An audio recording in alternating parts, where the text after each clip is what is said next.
ជំរាបសួរបងប្អូនទាំងអស់គ្នា Welcome back ជាមួយខ្ញុំសាជាថ្មីនៅរឿងរ៉ាវជីវិតគូនិងមនុស្សជុំវិញខ្លួនថ្ងៃមួយប្តីបានប្រាប់ទៅកាន់មិត្តរួមការងារថាប្រពន្ធខ្ញុំអត់ធ្វើអីទេនៅតែផ្ទះមើលតែកូននៅពេលនោះផងដែរប្តីអត់បានកលេចមើលឆ្វេងមើលស្ដាំទេនៅពេលយប់ឡើងប្រពន្ធដេកមិនលក់ហើយក៏ចាប់ផ្ដើមបើកសៀវភៅសាជាថ្មីរាប់លេខម្នាក់ឯងដោយស្ងាត់ស្ងាត់លក្ខណៈរៀបការជាមួយសុខជីអស់រយៈពេល8ឆ្នាំហើយនាងបានលាឈប់ពីការងារក្រុមហ៊ុនឯកជនមួយបន្ទាប់ពីរៀបការបាន1ឆ្នាំហើយនាងមានផ្ទៃពោះពេលនោះផងដែរសុជាបានប្រាប់ទៅកាន់លក្ខណៈថាឲ្យឈប់ធ្វើការងារទៅកុំឲ្យហត់ប្រាក់ខែបងអាចចិញ្ចឹមអូននិងកូនបានហើយពេលនោះលក្ខណៈក៏យល់ព្រមលាឈប់ពីការងារលក្ខណៈនៅផ្ទះមើលថែកូនមើលថែក្រុមគ្រួសារផ្ទះសម្បែងដោយខ្លាចទៅជាស្ត្រីមេផ្ទះយ៉ាងពេញទំហឹងលក្ខណៈក្រោកម៉ោង5ភ្លឺរាល់ថ្ងៃដើម្បីរៀបចំអាហារពេលព្រឹកទុកឲ្យប្តីនិងកូន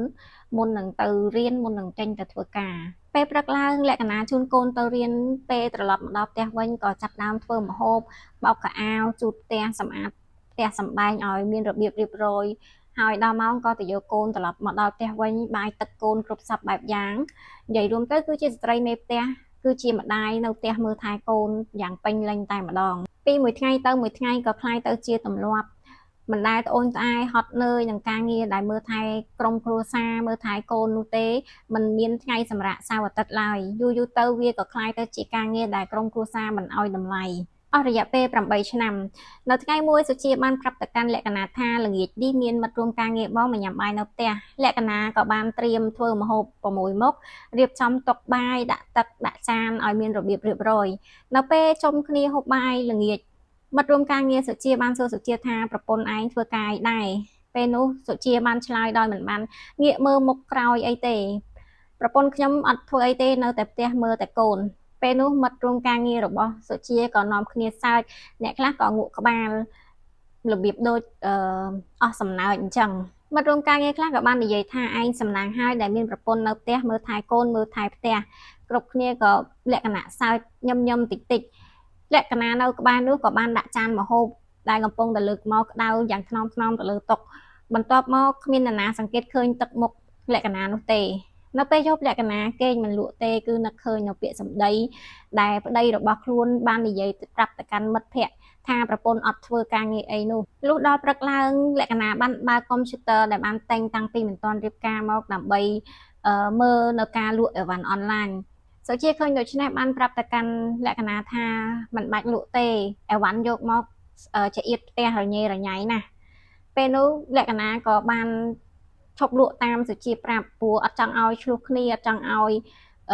ជជែកគ្នាប្រកែកគ្នានៅរឿងហ្នឹងទេគឺតាំងចិត្តធ្វើចិត្តខ្លួនឯងមិនឲ្យឆ្លោះជាមួយនឹងប្តីដែលសាររឿងហ្នឹងព្យាយាមធ្វើចិត្តម្ដងហើយម្ដងទៀតនៅថ្ងៃមួយលក្ខណៈបានទៅផ្សារហើយជួបជាមួយនឹង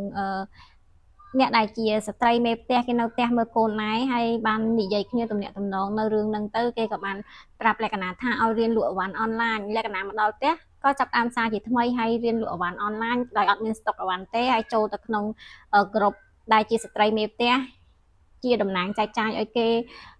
លក់ឲ្យគេទៅបានក្បាលកាក់មកអញ្ចឹងដោយអត់ឲ្យសុជាដឹងទេខែទី1នៅការលក់របស់រចនាគឺបានប្រាក់ចំណេញរហូតដល់$100លក្ខណៈគឺសប្បាយចិត្តខ្លាំងមែនទែនមិននឹកស្មានថាលុយដែលលក់បាននៅការឆ្លៀតពេល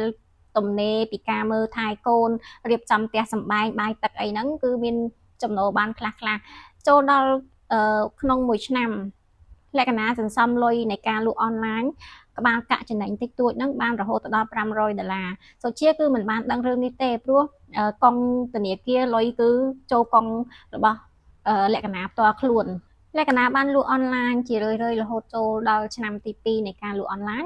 គឺប្រាក់ចំណេញគឺកើនឡើងជាងមុនរហូតដល់លក្ខណៈបែកគំនិតបង្កើតជា brand ខ្លួនឯងនៅតែលាក់ប្តីអត់ឲ្យដឹងថាខ្លួនកំពុងតែលក់អីវ៉ាន់អនឡាញទេព្រោះអីវ៉ាន់ដែលបានធ្វើមកហ្នឹងជាលក្ខណៈម្ទេសឆាអាចហូបជាមួយនឹងបាយបានកាពិឆាជាលក្ខណៈទុកបានយូរអីអញ្ចឹងទៅគឺទុកនៅកន្លែងឃ្លាំងស្តុកអីវ៉ាន់របស់អីវ៉ាន់ចាស់អីហ្នឹងគឺប្តីអត់ដែលចូល check អត់ដែលដឹងទេរហូតដល់លក្ខណៈលក់ចំណេញច្រើនទៅការលក់គឺកើនឡើងជាងមុនមានម៉ួយប្រចាំមានអ្នកគេកំងចូលម៉ាតចូលអីអញ្ចឹងទៅរហូតដល់អាចចុះបញ្ជីក្នុងក្រសួងបាន លក្ខណៈរកលុយបានយូរៗទៅគឺលែងសុំលុយប្តីដូចមុនហើយព្រោះជាធម្មតានៅផ្ទះយូរៗទៅត្រូវការចំណាយអីប្តីគេជាអ្នកឲ្យយើងជាប្រចាំខែគេរកបានទៅគេឲ្យយើងប្រមាណសម្រាប់ចាយវាគេមិនបានឲ្យយើងទាំងអស់ទេហើយលក្ខណៈក៏ឈប់សុំលុយប្តីទៀតដែរនៅថ្ងៃមួយលុយលោតចូលកង់របស់កូនគឺបងថ្លៃសាលាកូនប្តីក៏ងឿងឆ្ងល់សួរទៅកាន់លក្ខណៈថាលុយអីគេបានពីណាលក្ខណៈឆ្លើយថាលុយខ្ញុំបានពីការលក់អនឡាញពីការរកខ្លួនឯងពេលនោះសុជាជាប្តីគឺបែបមានអាការៈឆ្ងល់មានអាការៈមិននឹកស្មានដល់ថាប្រពន្ធនៅផ្ទះហើយបែរជាលក់អវ៉ាន់បានរកលុយបានខ្លួនឯងដូច្នេះសុជាបានសួរទៅកាន់លក្ខណៈថាតើអូនលក់អវ៉ាន់អនឡាញតាំងពីពេលណាមិនក៏បងអត់ដឹងពេលនោះលក្ខណៈបានឆ្លើយថាខ្ញុំចាប់ផ្ដើមលក់តាំងពីថ្ងៃដែលបងនាំមិត្តភ័ក្តិមកញ៉ាំបាយហើយមិត្តភ័ក្តិសួរបងថាប្រពន្ធបងធ្វើការអីបងប្រាប់មិត្តភ័ក្តិបងថាប្រពន្ធខ្ញុំនៅតែផ្ទះមើលតែកូនទេពេលនោះហើយដែលខ្ញុំចាប់ផ្ដើមលក់អវ៉ាន់ចាប់ផ្ដើមព្យាយាមធ្វើចិត្តខ្លួនឯងនោះពេលនោះសុជាគឺភ្ញាក់ខ្លួនព្រឺតតែម្ដងជារឿយៗយូរៗទៅលក្ខណៈគឺចាប់ផ្ដើមរៀនបង្កើត page មានអ្នក follow កាន់តែច្រើនមានអ្នកsupport អវ៉ាន់កាន់តែច្រើនទៅរហូតដល់ជួលគេឲ្យមកជួយខ្ចប់អវ៉ាន់2នាក់ហើយលក្ខណៈគឺបានដកឃ្លាពីការធ្វើជាស្ត្រីមេផ្ទះផងដែរដោយជួលឈ្នួលម្នាក់ឲ្យជួយមើលកូនបោសសម្អាតផ្ទះជាអ្នកដាំស្លអីជំនួសខ្លួនឯងវិញថ្ងៃមួយផងដែរមិត្តភ័ក្តិសុជាបានអូសឃើញនៅ page របស់លក្ខណៈហើយឃើញអ្នក follow ច្រើនហើយក៏ចូលទៅមើលទៅមានតែគេសរសើរថាមកតែឆាបងឆ្ងាញ់ណាស់ទឹកកាពិបងឆ្ងាញ់ណាស់ចេះមួយចុះមួយហើយក៏បានផ្ញើ link ហ្នឹងទៅឲ្យសុជាដែលជាប្តីលក្ខណៈមើលហើយទៅសេថាប្រពន្ធបងពិតជាពូកែខ្លាំងណាស់មិនមែននៅតែផ្ទះអត់ប្រយោជន៍ទេដល់ល្ងាចឡើងសុជាបានឆាតទៅសួរលក្ខណៈថាល្ងាចហ្នឹងហូបអីគេលក្ខណៈក៏បានឆ្លើយតបថាបងចង់ញ៉ាំអីកំងហូបខ្លួនឯងទៅខ្ញុំរវល់ណាស់បើអត់ទេបងធ្វើហូបខ្លួនឯងទៅសុជាអង្គុយនៅក្នុងចក្រានហើយសម្លឹងមើលជុំវិញគិតថាអស់រយៈពេល8ឆ្នាំដែលប្រពន្ធឈប់ធ្វើការខ្លួនមិនដែលប៉ះឆ្នាំងបន្តិចផងពេលញ៉ាំបាយក៏ប្រពន្ធរៀបចំចានឆ្នាំងដួសបាយដួសអីឲ្យអញ្ចឹងមានពេលមួយក្រុមហ៊ុនរបស់សុជាដែលជាប្តីលក្ខណៈគឺបានធ្វើពិធីជប់លៀងឲ្យបុគ្គលិកក្រុមហ៊ុនពេលនោះលក្ខណៈគឺបានទៅចូលរួមជាមួយនឹងសុជាផងដែរបន្ទាប់មកមិត្តរួមការងារសុជាដែលបានធ្លាប់ទៅញ៉ាំបាយនៅផ្ទះសុជាបានដើរចូលមកចិត្តហើយនិយាយថាខ្ញុំបាន follow page បងរយៈពេល2ឆ្នាំហើយក៏ធ្លាប់កំងអវ៉ាន់បងមកញ៉ាំដែរគ្រឿងឆាបងអវ៉ាន់បងគឺឆ្ងាញ់ណាស់រសជាតិគឺអេមតែម្ដងពេលនោះសុជាដែលជាប្តីឈរនៅទីនោះស្ដាប់ឮហើយគឺនៅស្ងៀមលក្ខណៈក៏បានឆ្លើយអរគុណ